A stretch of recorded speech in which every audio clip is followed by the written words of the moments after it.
Please note, this podcast may be triggering to some as it discusses themes centered around emotional, physical, mental, and sexual violence. If you are a survivor or know someone suffering the effects of these issues, please take care while listening. Additionally, this podcast and content shared is for informational and entertainment purposes only and should not be used as a substitute for medical or mental health advice. Welcome to When Heaven Meets Hell. I'm your host, Allyn, and this is the retelling of my experience with narcissistic abuse and coercive control from my perspective. In this podcast, I unravel my storybook romance turned nightmare when an unexpected breakup revealed my fiancé's double life, including a massive web of lies, deceit, cheating, and betrayal. Together, with the help of world-renowned guest experts, we'll tackle the harsh realities of complex PTSD, trauma, and grief, illuminating these often overlooked issues and inspiring change for women facing these challenges.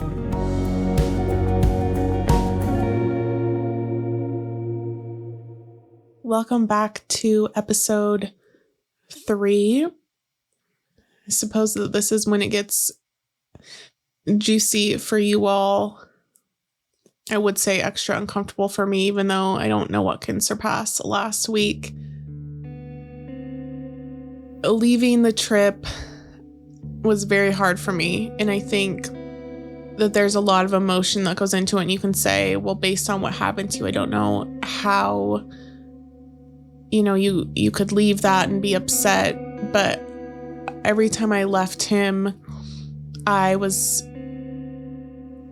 distraught, essentially, and I was talking to my mom about this the other day, and I think every time I left him, I didn't feel secure in it, and I didn't necessarily have a secure attachment, and I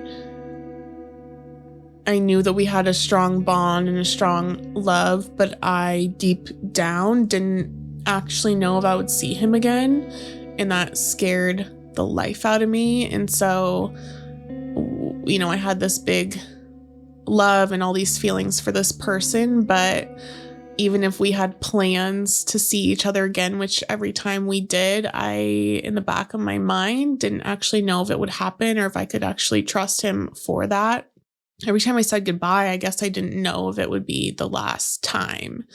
And that sent me into, these spirals of anxiety and complete fear. And so leaving him was very hard for me.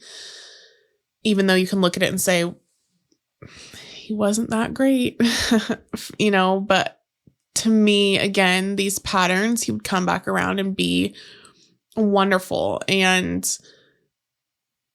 he wasn't bad. I mean, the behavior wasn't outright awful. There was no fighting. There was no arguing. There was no outright disrespect. And I think that is his superpower. I will say this always, was toting the line very tightly, but we, it wasn't hostile. It wasn't an angry relationship or anything. I mean, it was full of love. It was full of fun.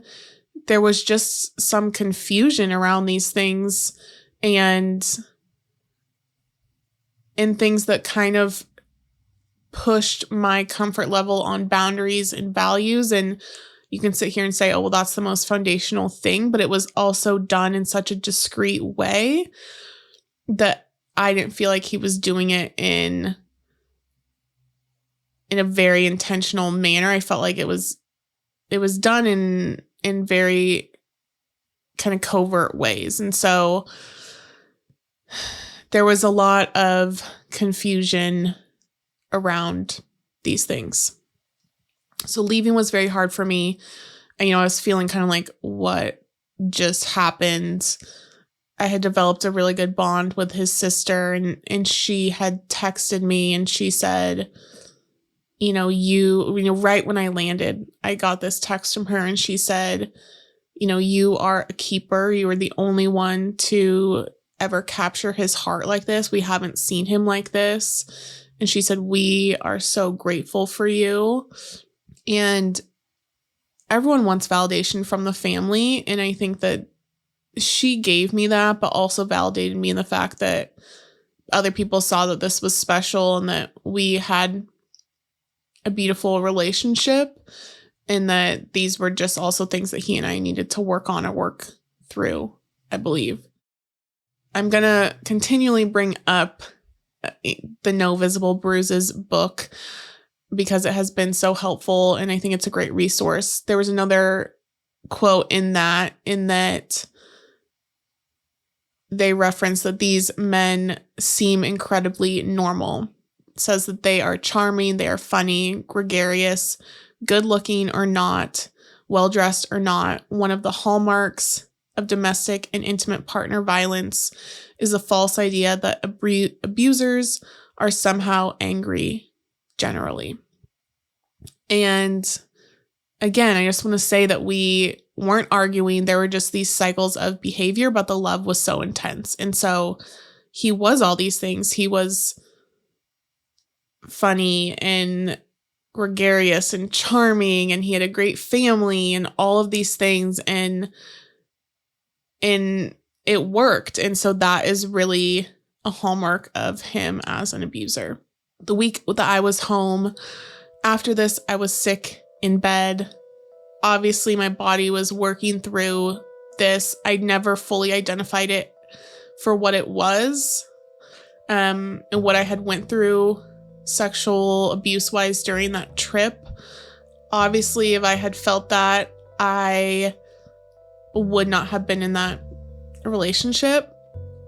I didn't identify it as what it was until after our relationship ended. During this time, I just felt like this was a wild experience, something that got out of hand, something where boundaries were crossed, and something that I wasn't fully comfortable with, but I never felt like it was done with ill intent or maliciously. And so, I had been supporting him. I booked him a massage that weekend. All the while I was going to the doctor, I said something isn't right. I felt like my body isn't my own, and I knew that it was connected to him. I didn't fully identify it with the sexual interactions that had happened. My doctor said, "I think, Allyn, that you are in love." She said, "I've never seen you like this." She'd been with me forever, and she said, "I think that it's just, you have a lot going on. You're traveling, you're working a ton. This is all new." And she said, "I think that you're just going through a lot and your system needs to settle in. I think you're a little dysregulated and you need to just settle into this." And so I was going off of the knowledge that I had. In retrospect, that pisses me off. And I obviously know better, but you go with what you have and who you trust at the time. At this time, he had booked a flight here to see me and to meet my parents. So things were moving rather quickly. It was kind of like you met my family. I was like, I want you to meet mine. Also, at this point in time, we were kind of doing every few weeks to see each other. And so I had obviously been out there a few times. It was his turn to come out and see me. And so he had booked a flight to come out and do that, meet my family. My brother and his wife were unfortunately not going to be here. So he was just going to be meeting my parents, but that still meant a lot to me. So he had booked that, and we were on FaceTime one night, and he was in bed. And again, this is all the week after this trip, and I had been on FaceTime with him a lot. FaceTime, again, was kind of like my little vetting bank. And so hadn't been to his house, but he'd walked me around the downstairs before, and it looked like a dude's place. But we were upstairs this time.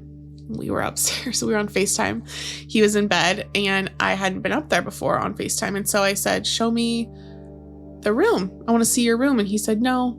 And I said, "You better show me that room." And he's like, "No, it's really messy. I don't want to show you." And I was like, "I want to see the room. Please show me the room." So he pans the room super quickly, and all I saw was girls' stuff and just piles and boxes and all this crap.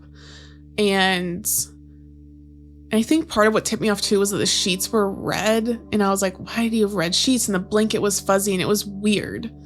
And it didn't add up. And so he panned the room and I saw that and I said, is that stuff your ex's stuff? What is that? And he said, yeah, this is her stuff. She has a few more things to get just in piles. And he said she just has crap everywhere. She needs to come and get it. And I was like, what are you talking about? Like, you told me that there was nothing, that there's nothing going on, that it's completely done. And he's like, well, she just has these last few things. And I was obviously not happy about it. And I said, well, what else is there? And he said, well, we have a storage unit together. He said, I'm going to go in this weekend and separate and pull out my stuff and get all of that stuff out. And then he said, I'm also going to take this stuff and put it in there. And I said, great, be done with it. I don't want to hear anything else about this. And just be done with it. So essentially he was going to take what was left in the house because she apparently wasn't coming to get it. And he was going to put that in her storage unit, take his stuff out and be done. And I said, great. You have your massage on Saturday. Do that, move stuff, whatever, be done with it. Let me know when you're done. He sent me pictures that day. He said, I'm done. It was all great, blah, blah, blah, blah, blah. And I pumped him up. I said, congratulations. I said, that means a lot. Thank you so much for doing that. And that is what I thought was done. That was end of conversation on that. He came then to meet my parents here. And again, it was just a lightning bolt. We had such intense chemistry and such a strong connection. And we were here and it was just great to be together and be with him. And I remember the night before we met my parents, we were sitting on my deck and I said, do not fuck this up. And I said, I've not brought anyone home aside from, a few high school boyfriends, but I haven't essentially brought anyone home. And I said, handle your business and don't mess this up. And I know that you're done with your ex. Great. But don't bring any of that mess here. And he said, I would never. He said, I'm done. He said, I'm so excited to be here and meet them. And this means a lot. And we had that conversation. He assured me of that. And it was great. And he said, my family is so excited I'm here. And we talked about that and all of this stuff. And it was wonderful. And we had a great time. The next day we went to lunch and we had a day in town. And our relationship was fast, but we had a very just strong bond and very shared values on what we wanted and where we were going. And we were at lunch and he said, are there any jewelry stores around here? I would like to go look at rings. And we had talked about marriage before and what that would look like. And so he had brought that up at lunch, wanting to go to a jewelry store. And there were a few reasons why I didn't want to, but we didn't go. I said, let's just go and hang out and do a few other things, but we didn't. And we, later on we went to my parents' house. We had dinner. You will hear from my mom a bit on that. And it was great. And we talked to my parents. He sat there and he talked to them about me moving into his house and decorating his house. And we talked about our move and what that looked like. And it was great. And we walked out at dinner and he said, I love your parents. He said, babe, they're so great. I think that they're wonderful. And I said, I think they are too. That's great. I'm happy that you're happy. And he said, no, you don't understand how much that means to me that they're great and that they are just kind and good people. So they remind me of my parents. And that was a compliment to me because I really love his parents. And it was a great night.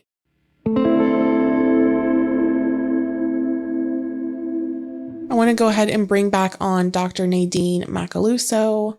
My original plan was and still is to take you all through this relationship and this experience in as linear of fashion as possible so you can experience it as I did. And that means learning more about narcissism, narcissistic abuse, and intimate partner violence, and all these other terms that we are talking about after the relationship and after things ended. While we will focus heavily on the aftermath of this and the healing and the uncovering process, I feel like it leaves room for questions or speculation or false thinking in the meantime. So I want to go ahead and tighten it up a bit with some definitions for what these personality disorders are and look like. Again, applied to this story more later on, but I want to provide some education and context so we aren't just tossing terms around. So let's go ahead and welcome back on Dr. Nadine. Can you kind of explain that to people, the Dark Triad, and where that everything falls with that? Yeah, so actually on my website I have the Dark Triad, but it's actually, people could call it the Dark Tetrad now because they added another diagnosis in there. So basically in 2002, researchers created this term. They started with the Dark Triad, and it's an umbrella term for people that have really malevolent intentions, people that are antisocial and selfish and justify their selfish behavior. And so that's why I don't love having just the term narcissism thrown around, because I think that pathological people are usually much more than simply narcissistic. And so in the Dark Triad, there is narcissism, right? And you could be a grandiose or a vulnerable narcissist. And then there is psychopathy, right, which is very similar to antisocial personality disorder, someone who's very cruel and callous and really will use people as a means to an end. And then there's Machiavellianism, which means they're highly manipulated. Now they added in sadism, which means that you actually get pleasure from hurting the people that you know. Yeah. So I think that, the people that I talk about a lot that are in these trauma bonds that are the pathological perpetrators, a lot of times they have dark tetrad traits that are all interwoven. No, when I heard you talk about that made a lot of sense to me. And I've talked about this, and I talk about this on the show that no one who comes on, none of us can diagnose my ex or anything like that. I think he falls heavily in the narcissism realm, but also when you're explaining these things, there's a lot of things that I see trait wise in other realms. And so it's kind of nice to have it explained in that way. And it make sense without me having to, right. put things on it. Yourself. Yeah. Yeah. Yeah, exactly. That's why I wrote my book, to put all the pieces together for everybody.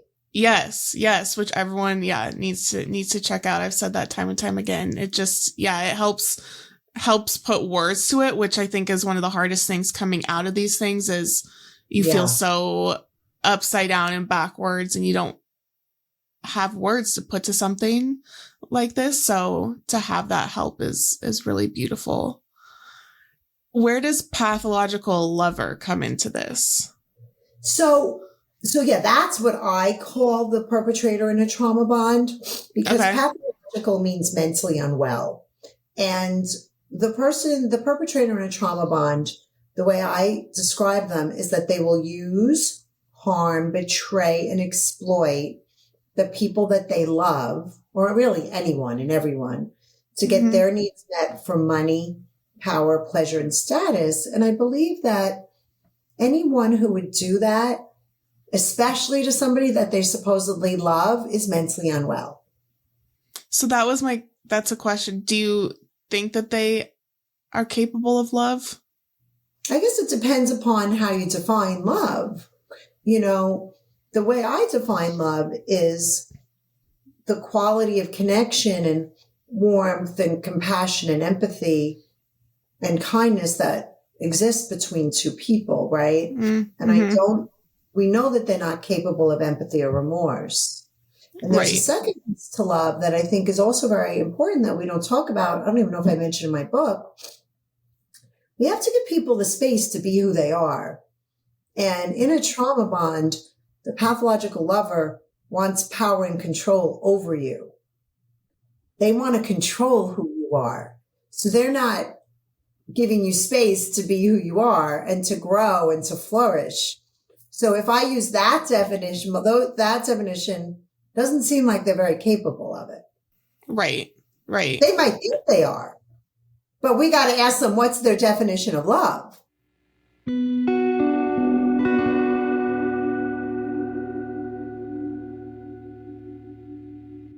I had written him a letter. I believe, I want to say he had opened it the night before. I'd written him a letter that was just there when he came. And again, I was madly in love with him. And so I'd written him a letter, and it was just about him and our relationship and what I appreciated about him and like what we were working on and stuff. And the night before, he had read it and he cried and he said, "It's the nicest thing anyone's ever said to me." And I felt like in his life, I knew had hard times. I think we all have, but I think it felt like he didn't really have anyone who had necessarily seen him for him. And his family would allude to his past or previous versions of him that weren't excellent. And I understood that. And I think I felt like I saw him in a little bit of a different light, or I got glimmers of who he is or wanted to be aside from that narrative. Or sometimes you would get glimpses of kind of like an inner child version of him that would come out. And I just wanted to let him know that I saw him for that and not for whatever had happened prior to me meeting him. And that is kind of what that was about. And just letting him know that he had someone who loved him. I think in general, people need to know that they're loved and seen and just supported with where they're at. And he just, I loved him. I felt like he was working his ass off. He was doing a lot and there was a lot going on. And I put that in a letter. And so when we came home that night, we were talking about that. And he said, "You have no idea. Like no one has ever done anything like that for me." Taken that time, said those things. And he ended up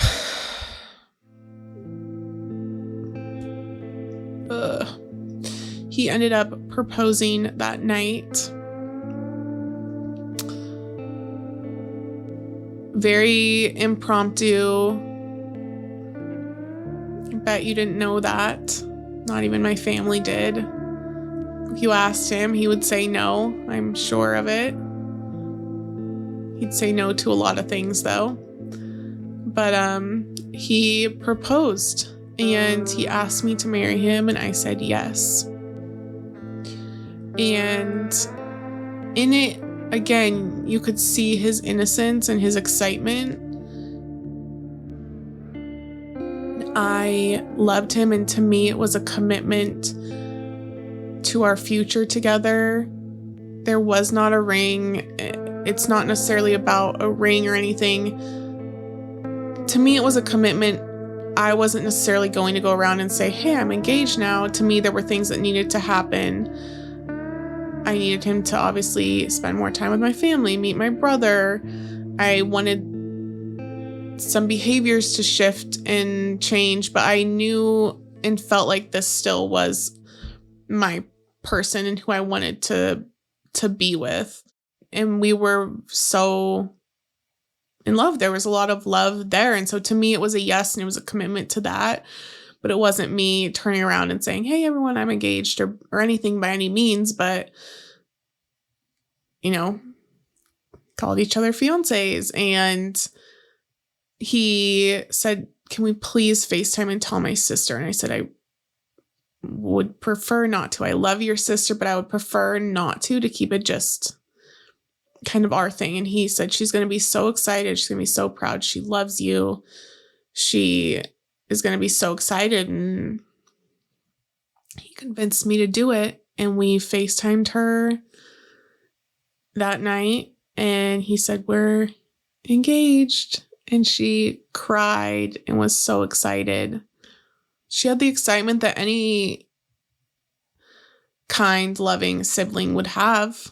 And it made it more real, I guess. And I think that that was his point in doing it, is that it locked me in even more. And it solidified it. And, you know, she had a lot of questions, but she was extremely supportive. She was always extremely supportive of us and what we were doing. And she was just thrilled. And she said, you finally met someone who loves you for you and will support you no matter what, and who has your back. And they both cried. He cried, she cried. And I felt like it was just this moment of joy for their family. And I was excited to be able to give that to them and to kind of turn a new page and start a new chapter. And so he flew out the next day, and I said, you're serious about this, aren't you? And he said, yeah. He said, you're my fiance. And he said, we're getting married. I said, okay. So we had a great 24 hours. And that night was the first night that I heard, that night that he got back was the first night that I heard another woman's voice in the background. We were on a call and talk about being just jolted. I mean, we were on a high. It was wonderful. He had just gotten back. He's in bed, nighttime, all these things, ending the day, and I hear a woman's voice in the background. And you never want to hear that. You never do. And he kind of brushed it off, and I said, well, what is that? Who is that? I said, is that your ex? And I think I knew. I mean, you know, women know, everyone knows. And I said, what is going on? He said, well, she's coming to get her things. And, you know, and she's crazy. She brought her son. And I said, what on earth? What? She has a son? Like, is this your son? What's going on? And he said, not my son. She's barged in here. She brought her son and she's coming to get her things. And I said, well, there should be no things. And I just shut down once again. And he texted me and he said, I'm so sorry, you don't deserve this. There's nothing to worry about. I said, you have my heart and soul, which ick you, but whatever. And he called me and I said, I can't even talk about that. I said, what are you doing? I said, I can't do this right now. And the next day we talked. I'd gone to the doctor. I was still having a lot of health issues. Obviously, this was still within not a lot of time. This was maybe a week of coming back from the family vacation. And they were running some tests on me and we were talking and I said, I'm absolutely not putting up with this. I said, you have no idea how hard I have worked, how much time, money, effort I have put into working on myself after my chronic health journey, through my chronic health journey, and you will not fuck with me and what I have built and what I have come back from and what I'm working on. And I don't mean that in a cocky way. I just mean that in a confident and self-love way, that you will not mess with this. Love what you're hearing? Leave us a review. If the When Heaven Meets Hell podcast has resonated with you, left an impact, or sparked any type of feels, I'd love to hear your thoughts. Your reviews help spread the word, reach more people, and continue the mission of breaking cycles and empowering women. While I started this show on my own, I know I am not alone. This one's for the girls, as they say, and every form of conversation, review, and sharing helps to reach another sister experiencing the same and spread the message that these behaviors will no longer be tolerated. So take a moment to leave a review on any platform you may be listening on. It makes a huge difference, and your voice does matter. Thank you for being part of this community and for helping others discover the power of these conversations.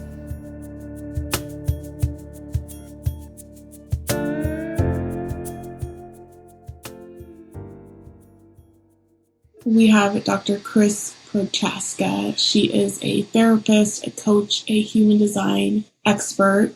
Dr. Kris is in private practice, and she is also a ketamine therapist.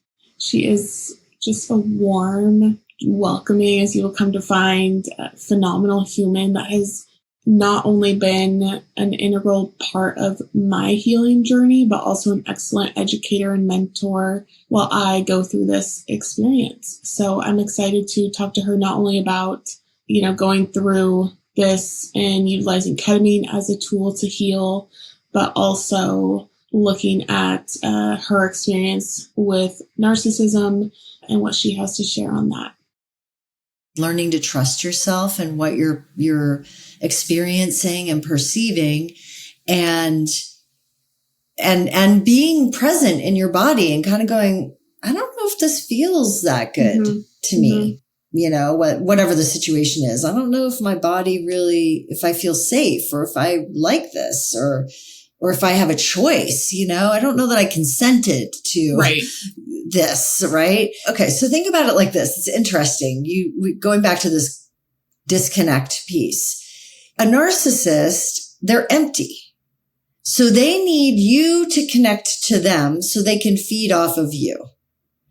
But what happens is that then parts of you go to them that they're manipulating so that you, and again, this is energetic. It's not necessarily physically happening, but it's an energetic visual. So they're like siphoning off your presence in your body, because once you kind of start to leave your body and go over and be with them, no one's really home. They could kind of do whatever they want. And that's what they're trying to do. They're trying to get you to disconnect from your family, your friends, your work, your anything that grounds you, and especially yourself, especially from trusting yourself. And if they can do that, then they can manipulate even more.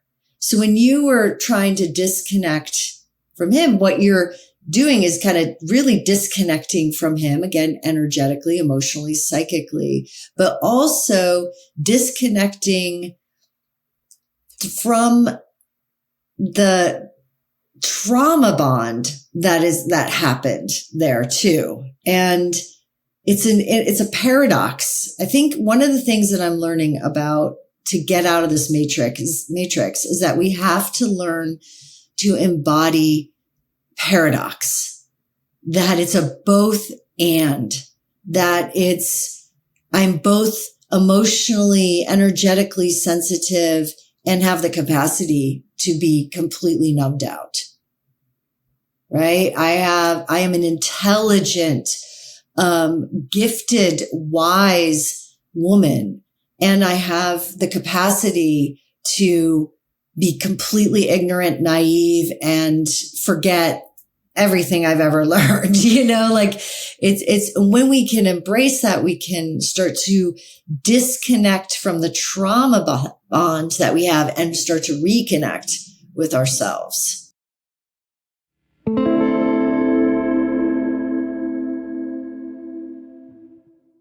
And he said, I know. And he said, that makes me really sad that you would even ever consider leaving me. And I said, I'm not threatening anything. I'm not saying that I will leave you, but I will not put up with whatever circus is going on.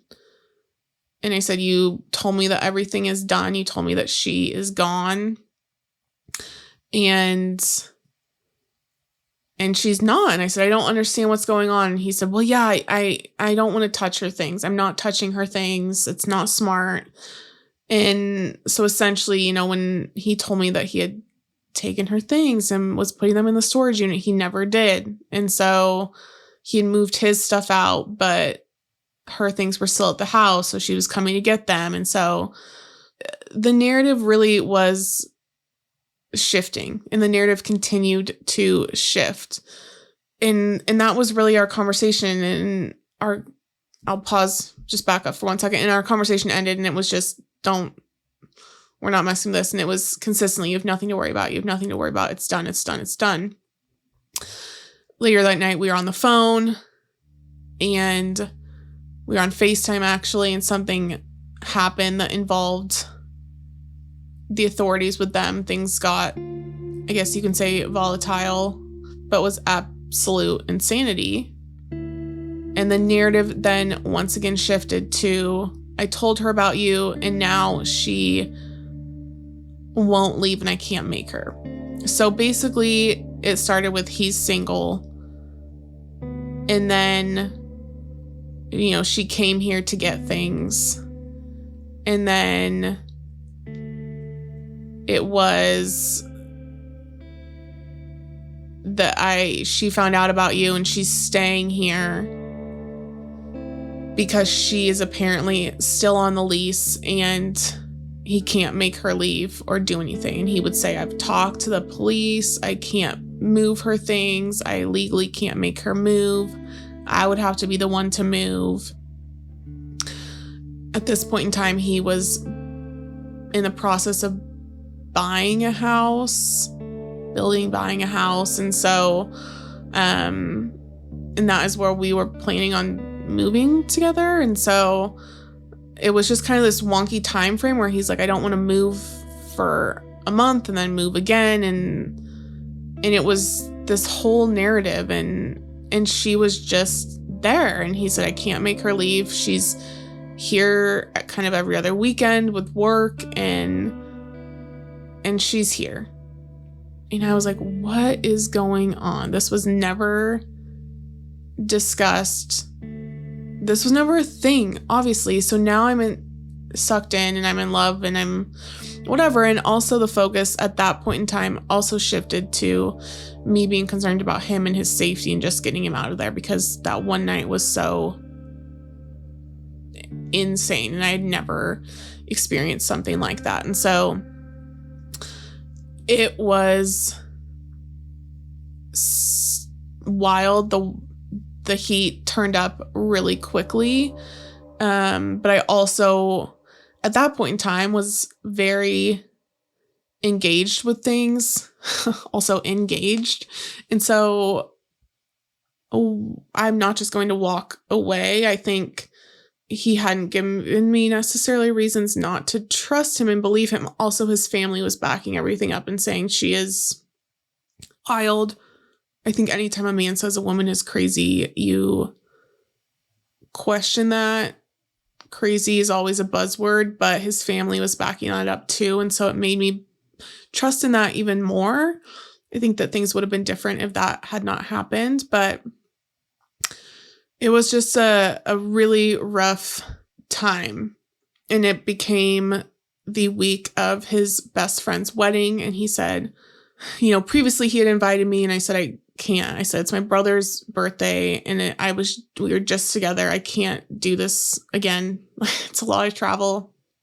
And he said, I totally get it and everything. But then this had happened and I felt like he needed me. We had FaceTimed one night and he was crying. He was upset.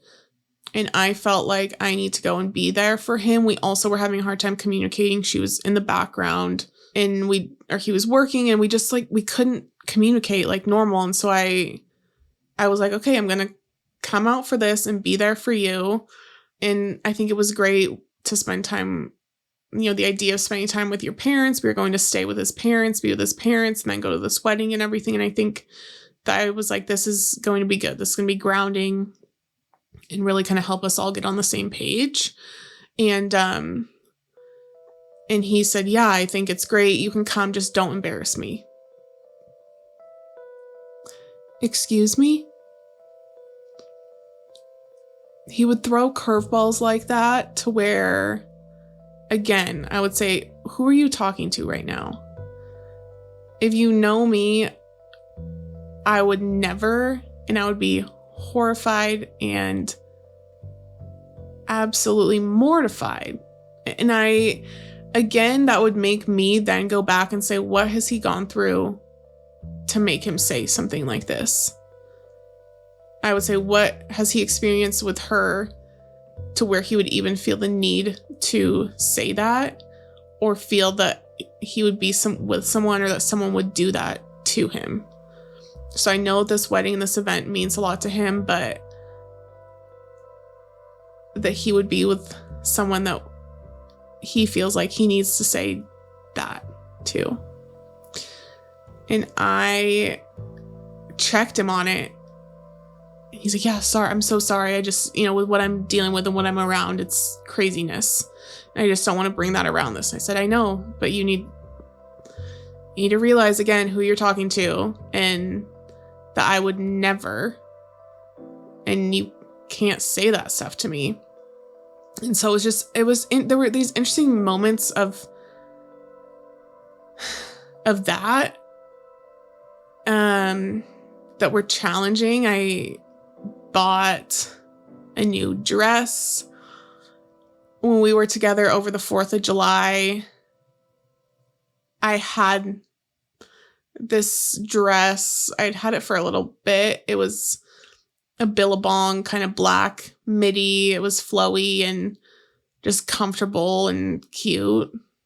It was cute. Okay. I still have it. And I wore it. And then when I was asking him what to bring for the family vacation, because I wanted to look good. I always wanted to look good and like represent him well, even though I always look good and represent well. Okay. I asked him what to bring for the family trip, and he said anything but the Colt dress. And I said, what's the Colt dress? And he said, that one dress you wore at the cabin. And it was like funny at the time. I was like, what are you talking about? And he's like, that one black dress, it looks like you're in a cult. And I can kind of see it. There's things where you're like, oh, guy, this is girl cute and this is guy cute. And that was girl cute. But it was just kind of funny at the time. But he started those things where I knew how he wanted me to dress and what he wanted me to look like. And so for this wedding, I bought a new dress. I also, what he wanted me to look like and what I wanted me to look like were pretty different. I didn't want the short, tight things. I mean, he wanted me to be, there was also never a total conversation about this, but it was the grooming of compliments for certain things and comments about certain things. So I always knew what he wanted. I had bought a new dress and I brought a few out and tried them on for him before the wedding. And he said he didn't like the one that I had bought. It did not fit the bill. And so he liked another one better and I wore that one, but it was just kind of goes to this effect of grooming and chipping away and whittling away at me. And it wouldn't have been what I chose to wear. It wouldn't have been me or my choice. It wasn't a total abandonment of myself. I mean, it was still kind of along my lines, but I liked the other dress I bought better. But I just wanted to be there for him and show up for him and represent him well. And so we went to this wedding. We had spent a day with his parents. We were staying with his parents, but we had a day before and had a good day. And it was so fun. And he and I had time together, and we went on kind of a little tour of his hometown, and he showed me his old house that he grew up in. And we went and we were walking through downtown. We danced in an old hotel, and he went into an art store, and he was looking for, we were looking for art for the new house. And we commented on stuff that would look good in a kid's room. And at that point we had kids' names picked out. We're talking about that. And, he stopped in the window of jewelry stores, and, we looked at that stuff. And at that point I'm wearing a ring with his initial on it, and it's on my ring finger. And he had joked, at one point in time, I had said, I like this ring. I'm going to get this ring. And he had joked, you should just get my name tattooed on you. It would just be better. So that is kind of where we were at, is that we were in deep at this point in time, but we had this good day before, and it felt like we were kind of grounded on the same page. We were together. Anytime we were together, it was great. So apart was always hard. Together, was great. And so that was part of the reason why we were kind of pushing for a move, was that it's like, let's just get rid of the space and the distance. Everything's harder. Communicating's harder. We're both working a lot. Just be together. And I think it would remove a lot of issues. And so that was part of that factor. But we had that day and it was great. We had time with his parents, which was wonderful. We looked through old photos, which was super fun to see.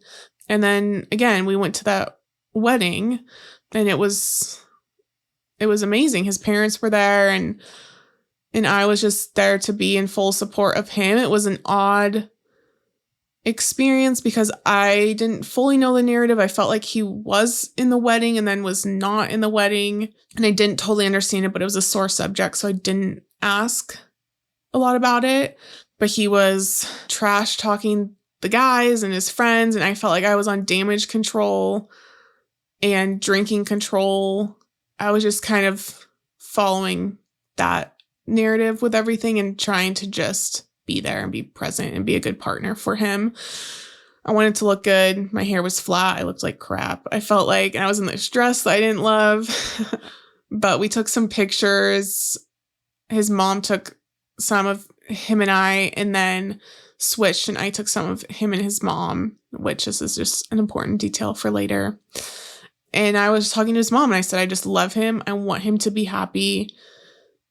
I said, it's so, cute that he hangs up and answers all the phone calls for you.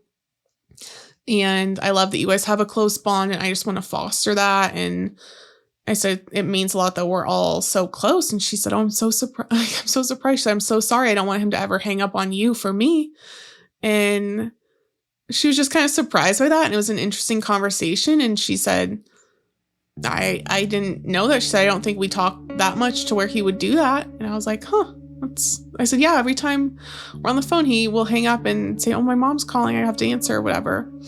That was just interesting. And she said, from our perspective, he would always call and talk to us or talk to his dad and be super down and super sad and kind of depressed. And she said, you came along and he's a 180. He's so different. He's who we always hoped and thought he would and could be. And she said, we're so grateful to you and for what you guys have. And she said, he's happy now. He's excited. He's who we always thought he was, and he's that person with you. And so it was an interesting conversation kind of that we had with each other in that sense. And we just danced the night away. We laughed so hard. And there were memories made that I will cherish forever with them. I think a lot of times in this experience, I've had a hard time. I've had a hard time because I want to say that I miss the memories or the experiences that we had together, even though I know that those aren't real. Because he is not real, but the experiences and the things that I went through with his family is real, and that is what I can hold on to. I am grateful for that and for them, and this is just kind of an example of that, is that this is it was another hard time afterwards, but I am grateful for them aside from him and what we did together and what we experienced together and the love that they showed to me. I remember you and I talked about you, and I don't remember exactly how it came up. It was something about loving and being able to love or something. And I said, that's why he chose you, is your capacity to love. And the fact that you loved him, you get to keep that because that's your part. Your capacity to love is still intact.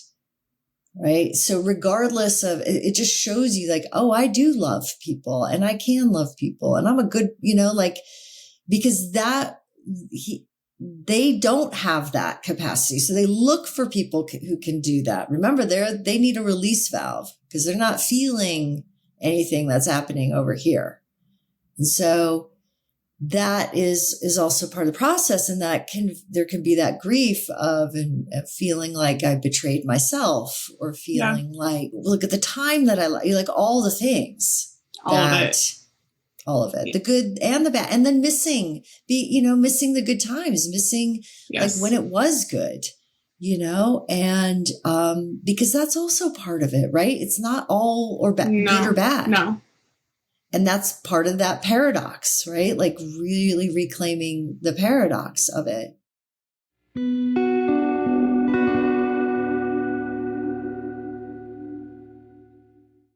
So he and I left the next day. I was flying out in the afternoon, but we left in the morning. We needed to stop by a storage unit and get a few things. And we were both tired. He was hungover. I had not been drinking at all. I had been on antibiotics. So we were in very different places. But we went to the storage unit. We opened up the back of his truck and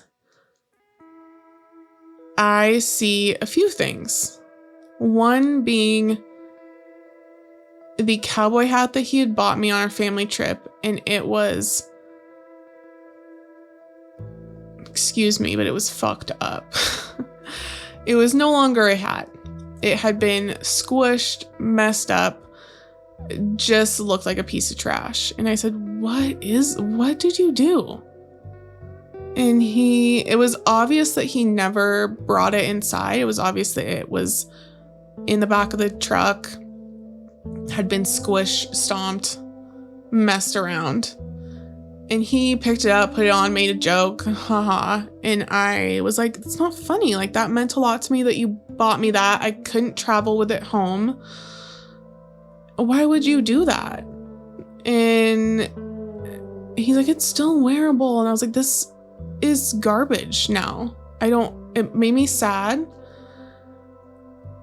And that just felt disrespectful. Like, you gave me that. It was a gift. It meant a lot to me. And then it's just garbage. And then there was also still my box of boots and clothes and all the things. And so again, I had sent that out to him before our family trip. And then at that point in time, I said, I'm going back and forth so much. It's nice to have extra clothes. Can you just keep this? It was back there and it was obvious that had not moved either. And it had been a while. And I said, why didn't you put this inside or move it or whatever? And I'd asked him to bring it on the wedding weekend trip. And so I knew that he had done that, but it just looked beat up too. And I was like, what are you doing with all my stuff? And also back there, I then saw broken down boxes of his exes. So I knew her first name. I then saw her full name on these boxes broken down, which normally would not be a thing, but I saw them and it triggered me mainly because he had talked such a big game about how he was not touching any of her stuff. She was lazy. He wasn't going to be doing anything for her. Prior, he wasn't even touching any of her stuff to move anything into a storage unit and all of this stuff, and how she isn't really living there and all this stuff. And so probably shouldn't have said it, but I said, the boxes really bug me. What are you, like, why are her boxes neatly broken down? Like, you're her boyfriend. You're her assistant. You're whatever. Why isn't she taking care of her own stuff if you are so clearly separated? Like, why are you not taking care of your own things? That seems like something you would do for someone that you are friendly with or in a relationship with or doing a favor for or whatever. And he said, you know, you just want to start a fight right now. You just are trying to fight with me. And at this point in time, we'd gotten back in the truck and we were doing stuff. And I was like, I'm not trying to fight with you. I'm just trying to be honest with you that really bugs me. Like, I'm trying to bend over backwards and be kind and understanding about everything. But like, you need to explain this to me. I don't understand. And at that point in time, she called and it popped up on the truck screen. And it was her name. And he declined it very quickly. And then she called again and he declined it. And I said, you need to pull over. And it was one of those things where I knew if I get upset, he is going to get upset. He's already not happy. And I was like, I can't get upset. He hates when I cry. He hates when he already is mad at me for bringing this up. And so I said, I'm either going to throw up or have a panic attack. I need to get out. So he pulled over off the highway and I got out. He sat in the truck and I collected myself and I swallowed it. Took a few minutes and I was like, you need to just breathe through this. And I think I thought he would do more or something different than he did. But I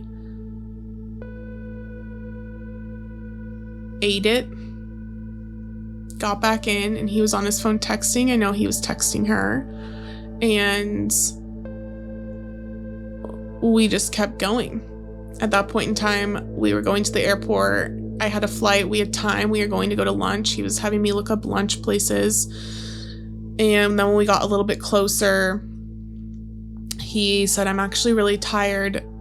I'm just going to drop you off at the airport. And I said, I'd like to spend time with you. I said, that hurts my feelings. That sucks because I can't go home with you. I said, I have 4 hours until my flight. You live 10 minutes from the airport. And I don't want to go sit at the airport for 4 hours, but I can't go home with you because she's apparently there. So you are putting me in such a hard position. Like, I don't know why you would just leave me and you're not going to go have lunch with me. You're not going to spend time with me. You're just going to leave me and go home to her. And he said, I'm tired. I don't feel good. My truck's making a weird noise. And I'm just really pissed off. I said, okay, great. And so then that spirals me into I did something totally wrong. And I left. He dropped me off, kissed me bye, love you, see ya. And I don't think I knew exactly. I think I had a date, but it wasn't totally planned on when I was going to see him again. But I went into the airport. I went to grab a bottle of water, went to buy it. And the girl said, how are you? And I just started sobbing. Are you okay? Said, I don't even know. And she said, there's a mother's room if you want to go take time. She said, it's really great. And God bless the mother's room in that airport because I have spent so much time there.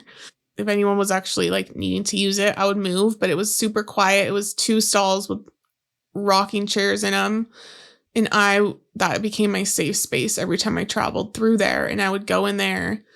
This time in particular, I obviously had a really long time. And I went in there and I had massive panic attack. We had each other's locations. He had asked for my location on the way to the family trip. So a long time ago. And so I had his location too. We'd exchanged it and I was like, sure. I had seen that his location was at home. It never moved. It was there the whole time. And I had talked to a friend. I had talked to my mom and they both were shocked and shook that he left me that early. And to me, I hadn't fully disclosed everything that had happened. I was still covering for him because this is the person that I'm going to marry. My friends hadn't met him. I wanted to save face and protect him, so they didn't know everything about the ex. I hadn't fully disclosed it. And so, they're saying, what the hell, this is not right that he did this. And to me, I'm saying, oh my gosh, there's so many other issues that are going on. And I think that that's just a really big flag for people, is that if you are covering up for the person or if you are not telling the truth on their behalf, that is a big flag. And that's something that I will never do again.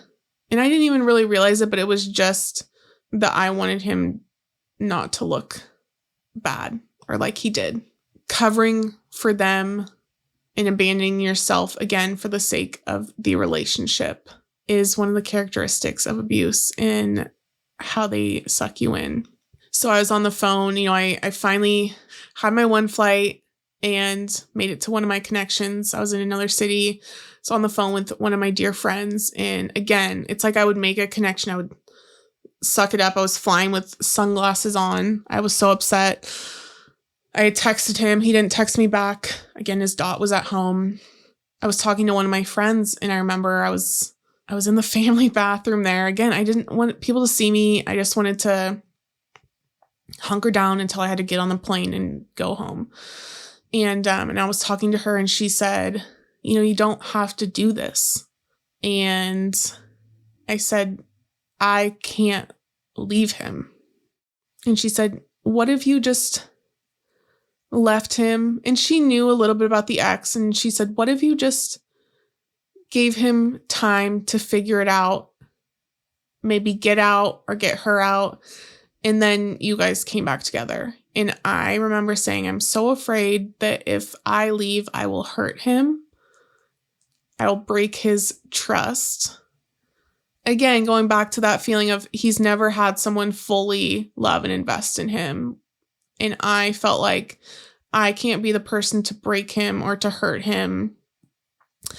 And I felt like if I do this, or if I ever leave, he won't be there when I come back. And I think if you're ever in that situation where you feel that the person won't be there when you're going to come back, then you don't need to be in that situation, or that's not your person. And I just remember being like, it's not, I can't. I feel like I want to, but he won't be there, or I will hurt him too much, and I can't do that. And that conversation really stuck with me and was eye-opening. And, I know these things professionally too. I've helped people through it. I would say the exact same thing. I know what I'd say to a friend. But when you're in these relationships, it's so different. And I think that you're in the fog, you're in the matrix, as we say, and everything is distorted. And so that's really where I was at this point in time. I got home. I landed late at night. He had not replied. His dot was still at home. And I made it to my car and I lost it. I remember I was looking for my parking ticket to get out of the parking lot. And I don't lose things. And especially that, I know, like I travel so much. I know where I put things. I know kind of how I do it. And it's late at night. Couldn't find it. And I am at this point just crying because of him. I'm so confused. Can't find this. I'm frustrated. And I finally just say, you need to go up there, and I don't know how you're going to get out. You need to try to get out. And I go up there, and I remember pulling up to the parking lot attendant, and he was there. I said, I'm so sorry. I can't find my ticket. He said, oh, honey, happens all the time, or it's not a big deal. You don't have to be so upset about it. And I remember thinking, oh, sir, we have so much more to be concerned about and much larger issues than a parking ticket. And he said, we're going to get you out of here. I said, okay.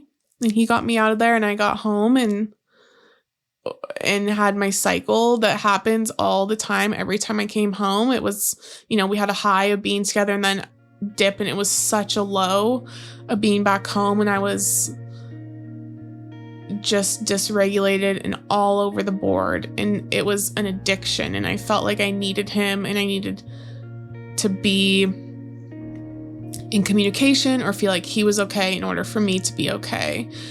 It was just this cycle that would repeat. And so we had larger issues to attend to, and I got home and we really just, dove forward from there. What you think would be the worst here was just kind of tip of the iceberg, I guess we could say. So we will go ahead and dive on into that next week. Thank you for tuning in to When Heaven Meets Hell, produced by me, Allyn and Morangan, and co-produced, edited, and scored by Brad Parsons at Train Sound Studio.